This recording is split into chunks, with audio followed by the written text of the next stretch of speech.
So now when somebody wants to talk about pricing or they want to talk about how do I become a client of yours, immediately what I do is I send them my calendar link. And my calendar link, I have availability certain times and days out of the week. I don't deviate from it. It's 15 or 20-minute calls. And I just say, here you go, book a time. But here's the thing, when they go to book, I have several qualifying questions that I ask them. So just by those qualifying questions, I do weed out people who maybe just aren't ready to become a client. Maybe they don't actually have the budget required. And so most of my calls, which I call them discovery calls, actually are very good calls with very, very high prospects because of the questions that I'm asking them. Welcome to the Spotlight Session. It's a game-changing interview series that showcases award-winning agency owners to share secrets of starting and scaling a marketing business. Hey everybody, welcome to another episode of our high-level podcast Spotlight Sessions, where we bring in high-level users that are achieving results with the platform, but also helping other clients using the platform. I want to invite a special guest for you to join me and learn how she's using high-level and helping her clients every day. Help me welcome, if you're in the comments tuning in live, help me welcome Ashley Bissing. She's the CEO of One Love Social. And we've put together an episode together here to give you an insight on how you can build a social media agency with social media, networking, and paid ads working together. Ashley's put together three main pillars that we're going to break down and give you what you can take action on immediately. So let's talk about pillar one. That's going to be your network is your net worth. She'll be going in depth on how she uses social media networking and in-person networking to grow her business and help her clients. Two is ads that actually work for you. She'll be sharing how the ads that she does are unique outside of what maybe the best practices are in the industry and how they're personalized. And pillar number three is building relationships that last with new leads and existing clients. Ashley, thank you for spending some time with me here in our audience. The comments are already lighting up here, so it's good to see that you got some friends tuning in and some of our returning friends as well. How you been? I've been great, man. Thank you so much for having me. I've actually been very excited to get on here with you and, talk all things social media. And we're also crazy with, who decides one day they want to be a business owner, like we had no idea what we were in for when we said, yeah, sign me up. So I'm excited to be here. Yeah, I'm excited to have you. And what I really enjoyed when we were talking, we were going back and forth for a while. What we were talking about was really your story of a woman entrepreneur um, in an industry that people would say is saturated or have opinions of it. There's a lot of competition, whether it's locally or as a whole, and a little bit about what you had to figure out and go through learning on your own because things weren't obviously shared of, hey, do this, do that, and it gets you this result. So I'm excited for our audience to really get in depth with you and just really learn what maybe they could do tweak wise or incorporate in their journey so they can have some great response like you've had in yours. Let's do this here. For those of you that are tuned in, let us know where you're tuned in from in the comments. Although Ashley won't be able to respond right away while we're doing this, we definitely will look back and re-engage here, but want to know where you're tuning in from and what inspires you to build a social media agency, because you're tuning in because you want to learn how to build one, or you have some ideas on how you want to tweak yours that you're doing now. Ashley, do you mind sharing, for those that don't know you yet personally or haven't had a chance to meet you, a little bit about your backstory and a little bit about how you got into social media marketing, marketing as a whole, just like that whole big picture? Big picture. You know what? I'm a millennial and I was an early adapter to the internet. And I've always been very fascinated with digital marketing. Maybe I didn't really know it was digital marketing when I was 13 years old, right? But I was always very, very intrigued by it and being able to create connections with people online. So it really started at a young age. I went to college and I majored in business with a concentration in entrepreneurship and business law. And I knew I wanted to do something. And when I graduated, I started, looking for digital marketing type positions. Lo and behold, I get my very first job as a wonderful, yeah, I'm digital marketing director with a big title. And it kind of all started there. And that was when uh, light bulbs are really going off in my mind. So I was working for this kind of small business, and it was my job to bring them in patients. So it was like a physical therapy company. And I had to do all this through digital marketing. So I helped them create workshops. I helped them with their Facebook ads, bringing in new patients. And within the first 6 months, I was like, man, Ashley, you did a good job. I was bringing in about 50 new patients for them a month. And that's when, the wheels really started turning. And I was thinking, you know what? I have made such an impact in 6 months for this particular small business owner.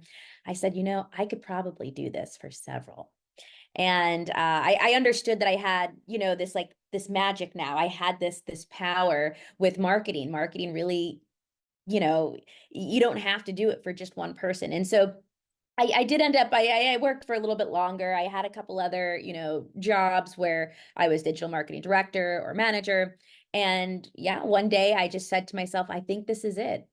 I can do this. And so I quit my job. I said, I love you to my boss. I said, I know we did good work here. I wish you the best, but I got to go do this myself now. And that's kind of like the rest is history. Within, maybe a week or so, I landed my first client.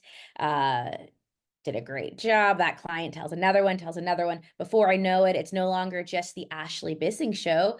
It's now I have a business. Now I have team members, and we're a real business. We're now 6 years into it. And I mean, that's pretty much was my journey.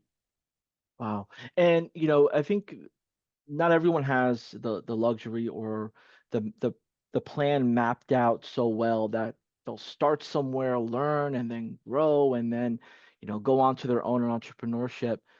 So it sounds like everything just kind of lined up the way it needed to based on what was meant to be. And it's exciting to hear your story, how you got that beginning part up and running. And then you said, look, I got to cut ties and help people at a different level. Yeah. And when you mentioned the success that you had, um, and what you saw was potential, could you share a little bit about how you started to like identify what were the right clues and what were the right things to look for, maybe as KPIs? Like, how did that journey begin? Where you're like, all right, now I know what I know. I need to look at this more often so I can make my leap. Well, yeah. So KPIs played a huge part in it. And when that very first job that I was telling you that I had, we had to turn in our little KPI stat sheet every Tuesday, and we had quotas to meet. And it was I feel very blessed that I had a boss that really cared about those KPIs. And because of that, I realized I brought in, you know, over 100,000 plus of new patients. Okay. Um, I was able, because I'm tracking it weekly, monthly, I've got I've got data, I've got real data to show everything. Because of that, I was able to see the actual impact I was making on this company that I was working for, and also as a marketer. So I analyzed that and I said, okay, well, what are my day-to-day activities that are actually driving these amazing numbers that I'm pulling in? And whatever those activities were, I kind of double down, right? And so to me, it wasn't like I just said, oh, I'm going to just try this on my own. I mean, I did say I wanted to try it on my own, but I did have some data. I knew that I could get proven results, and it wasn't just a fluke. It wasn't 1 week worth of great KPIs, right? It wasn't just 2 weeks. It wasn't just a month. It wasn't just a couple months. I mean, I had solid data, all the proof in the world that said, you know what, Ashley, this isn't a fluke. You've got something here. You're hitting these numbers because you know what the recipe is. And so that's why I felt very confident in actually starting my own business, is because I followed the KPIs. And I would recommend that, we all are going to have different stories, different journeys, but I really believe in being a master of your craft before you really want to go out there and get a whole bunch of clients, because the last thing you want is to get a whole bunch of clients and not be a master and they all say goodbye very quickly. So that would be like, that's kind of like my advice, if you're tracking your KPIs and you feel like you're a master, then show everybody that you're a master. Go out there and get them. So Ashley, as we get into our first pillar here, your network is your net worth. Do you mind unpacking what that means to you, what that's meant for your business, and what advice or maybe best practices you could share with our audience, how they can start to leverage that strategy, that concept, that mindset? Yeah, sure. So a lot of it in the beginning, like we got a lot of referrals, but then I started seeing the type of clients. They all happen to be home service clients. And so one of the first things that I did was I wanted to lean into this niche, right? That has now chosen me. So I started going to industry events, I never thought that I'd be at, a random home service event, but it was one of the best things I ever did. And I've been doing it almost since the beginning. So industry events have played a huge role, whether I've been there as an attendee or as a sponsor. I make sure that my name and my business name is there and that I'm being seen. And in the beginning, nobody knows you. And it kind of feels like, boo, this was pointless and a lot of money, but it's branding, So now I go every year, people are expecting to see me. They're setting up sidebars with me, and oh, I can't wait to see Ashley and the gang from One Love Social. So industry events are very important, especially when you find out what your niche is or who your client is or what type of clients you may be interested in. You got to do these industry events. And another one has been like masterminds. So I I mastermind with other women business owners. So I'm in a couple of groups like that. I mastermind with other agency owners. I also mastermind with people in my niche, clients, right? Who are also building home service businesses. But the commonality is that we're all business owners. So masterminds are not cheap, sometimes you can get one that's not crazy expensive. And I think I would encourage you to do that because you get to learn from people who've already done it. You get to collaborate and you can get to where you want to go faster when you're surrounded by people, that are like-minded and already doing it. And I would say another one would be I guess that would, I think it's those three. I would say it's masterminds, industry events, and, networking with maybe like local companies, local small businesses in your area as well. Yeah, and with the events and starting to build these relationships, could you share a little bit about how you, I guess, what process? Like, you go to an event, you're meeting a bunch of different people. Everyone has a great idea. Everybody wants to pick your brain. Everybody maybe wants to, have you help them out with something for free or interested in your pricing. Um, could you share a little bit about how you went and determined like who was worth your time? Yes. So that took a little while for me to really get that down. But what I do now is I don't let anybody take my time. I don't do any manual scheduling. I just can't because it just doesn't fit into my schedule. And I respect my time a lot. And that's something I didn't do in the beginning. So now when somebody wants to talk about pricing or they want to talk about how do I become a client of yours, immediately what I do is I send them my calendar link. And my calendar link, I have availability certain times and days out of the week. I don't deviate from it. It's 15 or 20-minute calls. And I just say, here you go, book a time. But here's the thing, when they go to book, I have several qualifying questions that I ask them. So just by those qualifying questions, I do weed out people who maybe just aren't ready to become a client. Maybe they don't actually have the budget required. And so most of my calls, which I call them discovery calls, actually are very good calls with very, very high prospects because of the questions that I'm asking them. Yeah. So, asking the right questions. And I guess if someone's not willing to answer those questions, then that's a disqualifier right there, right? So, the power of the question is big takeaway for me.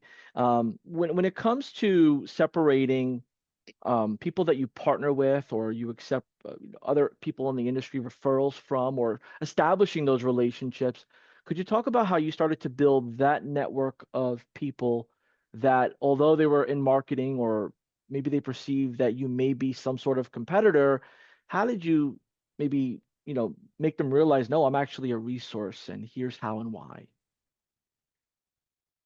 That's a great question. So I don't really consider anyone or any company a competitor necessarily, because I mean, think of all the small business owners there are. You know, it's there's a lot of fish in the sea. And what we do, at least right now, is we're very specialized in social media. We're very specialized in Facebook ads. We're not claiming to be everything because right now, quite frankly, we're not. And so I want to give when because I'm trusted by, our clients, and they ask, "Hey Ash, well, where do I get a website done? Can you do it?" I go, "Oh no, no, no, no, no, we don't." I go, "But you know what? I have some great referrals for you." And I vet my referrals. I make sure like I'm not sending them to somebody who's, just popped up yesterday, who has no idea what they're doing. And so I go out of my way to find those referrals. And what I find is a lot of the times the people that I really trust to send my clients to, they also feel that same way about me and my business. So they go, "Okay, well, you know what? We really don't have the ads down the way that we really want. We're going to also send them over to you." And so I think it's a beautiful thing to have these partnerships, and partnerships don't really mean you have to give each other money. There's no exchange of money with, or, referral fees. There's none of that. It's just like, hey, this is who does good work. I think you should go to them.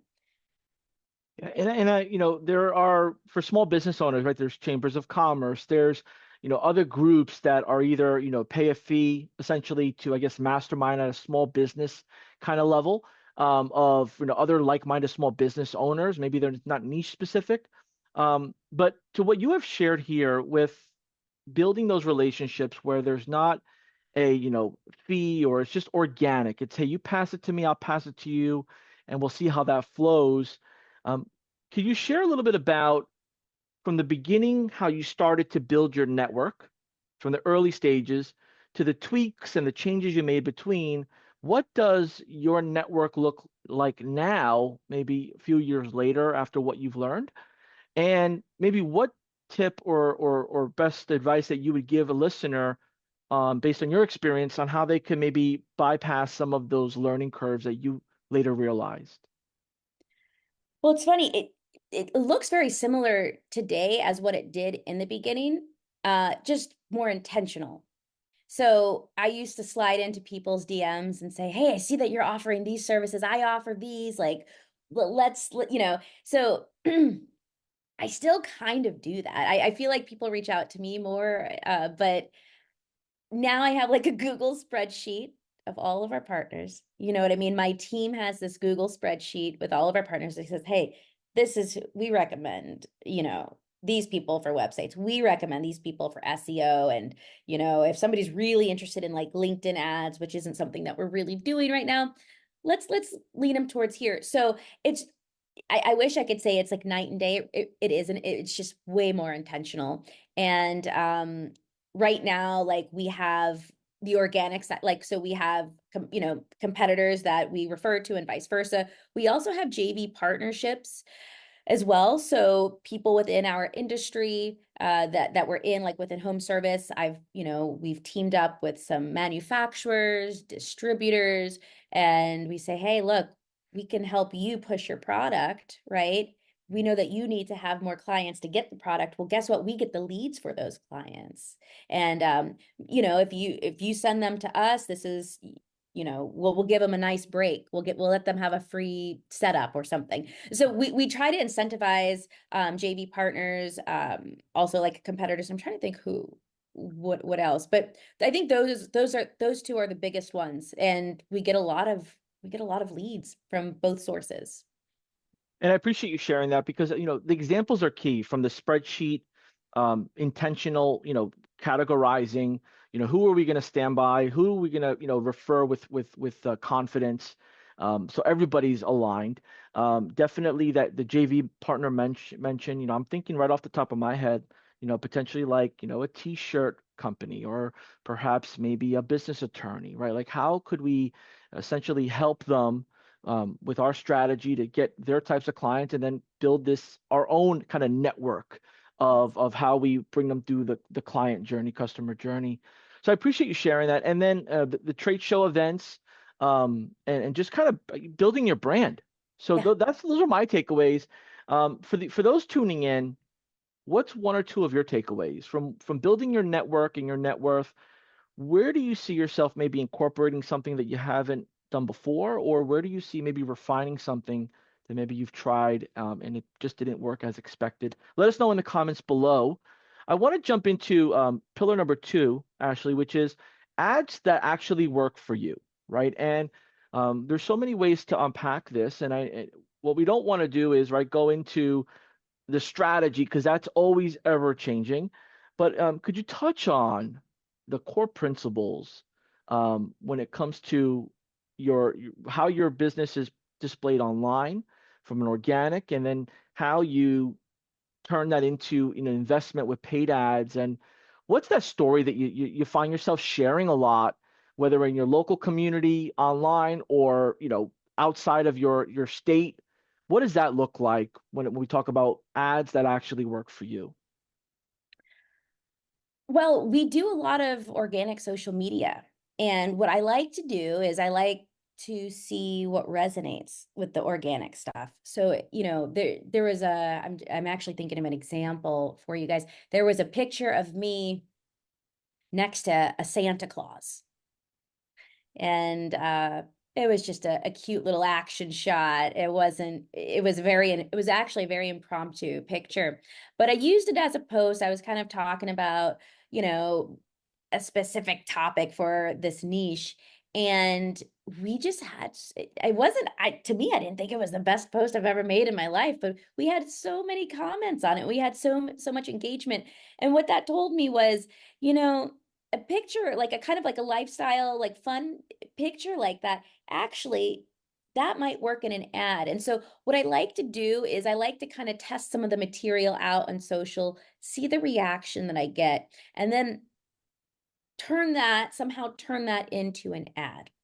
Some of the key things, like when we're doing these ads, that's really important is to talk about pain points. Like this is the copy part, right? You know, talk about the pain points. Let your perfect client know, I understand what your pain points are. And I think addressing that like right off the bat is going to be that's the best thing you can do. I mean, that's our recipe. We love to show, social proof, aka reviews, aka testimonials, but social proof is huge. So one thing that we do on our organic content is we like to show people screenshots of what our clients are saying, or maybe sometimes it's a text message, or maybe wherever people are talking about us, and if it's a praise, if it's a nice thing that they're saying about us and our services, we like to highlight it. And what I've noticed is when we incorporate that into our ads, it's a deadly combo. It's amazing. Between the pain points, between adding a social proof, I think like, and having a very solid call to action, those three things, it's going to make a dynamite ad. But also what you're putting out there. So whether it's a video or it's a picture, and I'm not going to tell you exactly the recipe for you because we're all different. I can tell you what works for me. Silly pictures of me next to a Santa Claus works for me. pictures of me with industry experts. So you're going to know who your industry experts are in your niche, or that you guys are in. And for me, I know who my industry experts are. So when I'm taking a picture next to this big time, like let's say coach guy, okay, who all I know all these home service people know and respect, that is social proof right there. And those type of pictures work really well. So that's what works for me. Again, this needs to be tweaked for you guys, but when we come off as a human and when we come off as real, the ads can work really, really well for you. Because, working with agency owners, right, at all levels, marketers at all levels, it just sometimes feels like this works for them, but it's not going to work for me. Like there's this limiting belief. Could you share a little bit about how you've overcome that limiting belief and how you got out of your shell and kind of, enabled this to be like a system versus just about you? It's about how you're helping people. Yeah, I mean, we a lot of us hide behind the screens, right? And we're actually quite timid people. We might be marketers, but it doesn't mean that we're all extroverted. I think I'm a combination of introverted and extroverted. I get terrible stage fright to this day. You know, but what's helped me, I think, is just like the feedback that I get from people in my day-to-day life, from clients, because I always ask clients, I go, why us? Like, what are you doing? Why did you choose us? And the feedback that I get time and time again is, Ashley, it's really your authenticity, you're genuine, you feel real. And it's really given me the confidence to lean into who I am. And I understand maybe I'm not for everybody. And that's really difficult for all of us, that we're the chances that we're not for everybody. And there might be somebody that is like, this is not my person. And I think you just have to push through it and get over it. It's okay, because you know what? You have a tribe. You have a tribe out there that is for you. And we're not trying to get everybody in the world to be your client, because that is burnout and that is no fun. We don't want everybody. And so I think when you are true to yourself, this is me, this is how I am. You might have a different personality than me. Just be you, be a professional you when it comes to business, of course. But I think that's like really, really good advice, because I have lived it. And I'm at the point, like, I still get stage fright because because I do, but you never know it when I'm up there. And I just remind myself, Ashley, you are good enough. Ashley, you have all the proof in the world that people like what you're saying, that people love your services. And I encourage you guys to also have some sort of a mantra, like tell yourself you're good enough. You are. And you know what? You might get a couple jerks who say boo to you, or something not nice on these ads. I get them. And you know what? I'm at the point where I don't even look at them. My team goes and hides them from me, and we never talk about them again. And that's the benefit of, right, doing the legwork, building a team that could support you, and you could delegate and have them build this out with you, to the point where you don't have to look at the ads and you don't have to take it personal or feel anything outside of just what's the results and is it working, and let's keep it going, right? So that's good to know. And I know a lot of people here, at all different levels may be asking, well, what's the ad spend? And, what type of, do you do videos? Do you do posts? How often do you run the ads? Tons of questions probably happening in our minds, because we're looking at all different levels, maybe the technical, the setup, and maybe that's what they're having a hard time with. When we create authentic ads and we put revenue behind it and we invest in those paid ads, how are you taking what you're experiencing and helping your customers get results? Well, yeah. So, I mean, the same system I use for us to generate new leads and new clients is exactly what I do for our clients, because it works for us. It's going to work for our clients. And it's for the type of agency that I have, we really focus on lead generation. So we're not an e-com service, right? We do lead generation ads. So when it comes to like lead generation ads, you don't, you can kind of play around a little bit with the budget. I'm not going to sit here and say you have to have a $5,000 a month budget, because that's just not true. You know, I would say, like, if we're getting technical, you want to have at least $20 a day. And if you're going to be all over United States, I mean, that is a big audience, right? For $20 a day, you can limit it to certain states too. Test it. So, you can test. And when you start getting the leads in, and you can obviously, and if it's making sense and you're converting, then expand your budget. But I would say, and people are going to hate me for this, but it doesn't matter what color the button is, to be honest. It doesn't matter necessarily all the interests that you're targeting. It's less technical, and it more has to do with your creative and your copy, because the way that the algorithm works now is, it's like, okay, so when I have a Santa Claus next to me, and I say, hey, business owners, Facebook's like, oh, she's trying to get people who do like Christmas or something associated with Santa. And so Facebook ends up attracting the correct audience for me. And so I guess the point that I'm really trying to make is, don't get so hung up on the technical side, just do it. There's so many reasons, right, that can come across not to do it. And to just do it is so much easier said than done, which is awesome to hear from you that you're experiencing. This is coming from somebody who's helping clients. Maybe they have, some of your clients, they just don't say, hey, let's get started with a bunch of money. Like you have to show the proof in the pudding Yes. on why what you do works. And no better way to show them what works by saying, hey, this is what we do, the same system we use, and we're tweaking it for your business, for your industry, for your audience.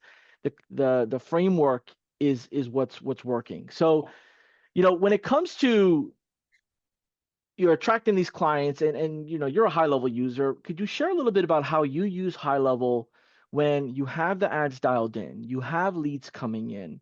How do you kind of couple the two together? Yeah, well, we use High Level as a lead management system. We do that for our ads, and we do it for our clients' ads. So, when leads come in, nurture them through High Level, and whatever that looks like, but that's how we've always used High Level. We tend to use it in a pretty simplistic way that our clients will be able to commit to and get results with. I think that's the most important part is, the platform has so many different ways to use it, simple and commit. And I think that's a great takeaway here, even for ourselves, if we're looking to, build a social media agency. Simplicity, commitment to consistency, and track the results and take action. Just get it done, do it, right? Get the ball rolling. Yeah. So, as we start to jump into pillar number 3 here, which is building relationships. And for those of you that may be just tuning in right now, we're talking about building a social media agency, using social media, using networking, and using paid ads. Combination of 3 that maybe is obvious to you, or maybe you didn't think about incorporating networking and organic social media marketing or paid ads. I want to talk about with you, Ashley. Could you help us understand we're doing all the right things? We're tweaking, we're optimizing, we're making adjustments, we're seeing conversations started, we're seeing new lead forms being filled out, we're seeing likes and shares, all these different elements that we look at as right going in the right direction. Where and how does the building relationship play into building a social media agency, from, with strangers to JV partners or people within the industry to customers that now are paying you? Yeah, the relationship building is, it's important. And it's something, it's one of the big things that have helped me and my business to grow. What I hear time and time again from our clients is, Ashley, we could have gone with any other agency, but we didn't, because we trust you. We like you. And I have clients that have been with us for, 4+ years. And the reason is because, we do care about our clients. We make sure that we reach out to them. We wish them happy birthday, right?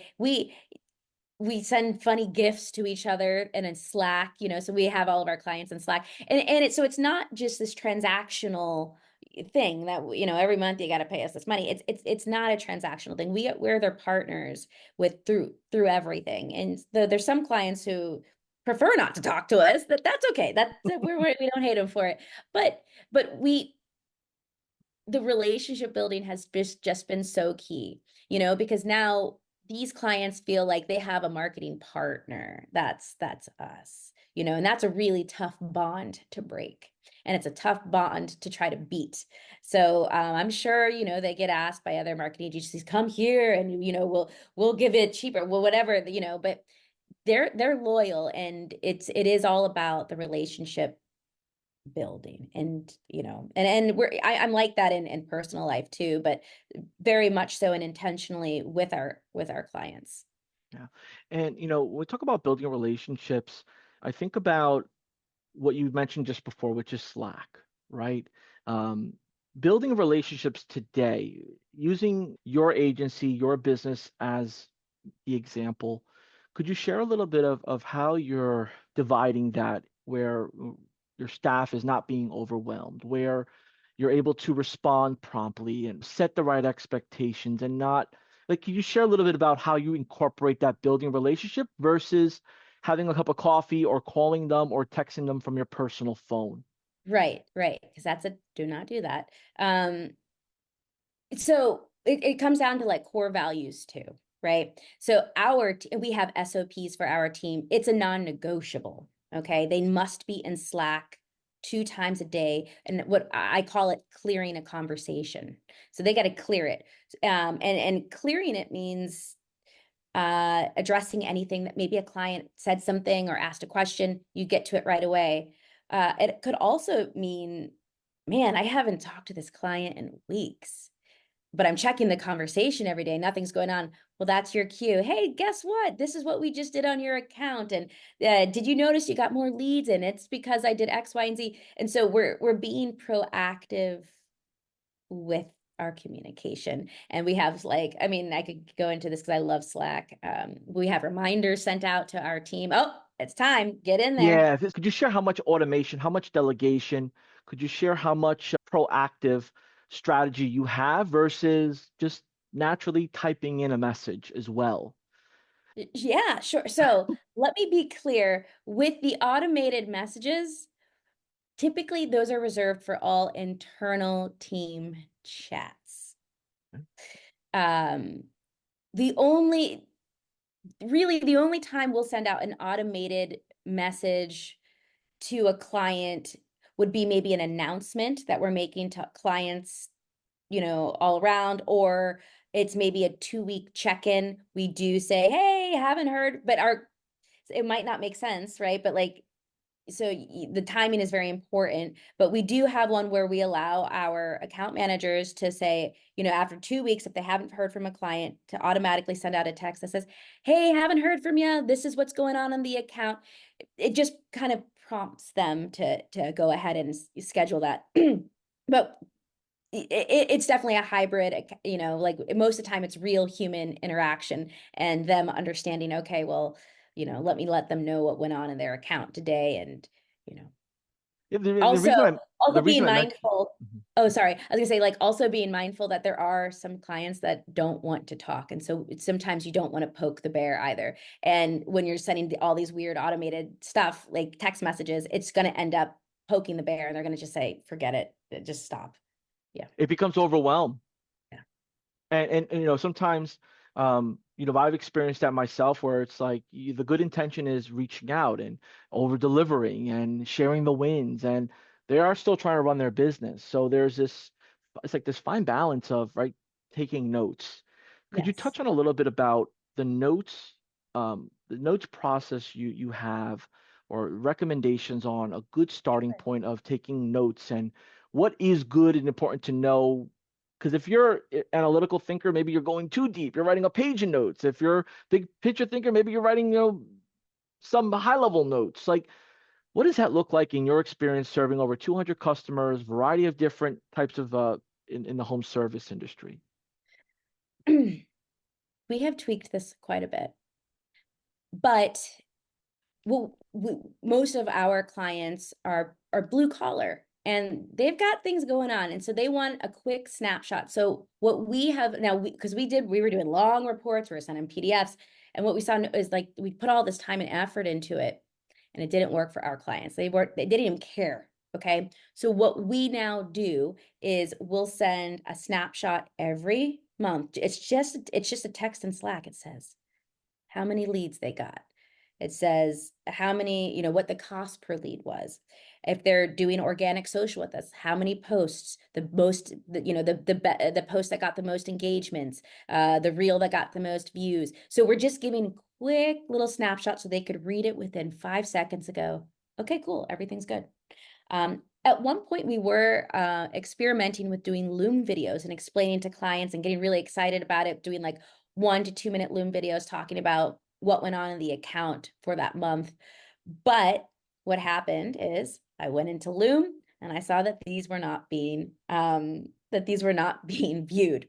So I was like, well, that is a waste of time, isn't it? So this is why we do it this way. I'm also going to preface this, just because this is our client's behavior does not mean that this is your client's behavior. So your client might want to book, you know what I mean? They might really appreciate this long analytical, data, and this is what you've done and this is what's going on. They might want that. And so what I'm doing right now works for us. You got to figure out what works for you and your clients.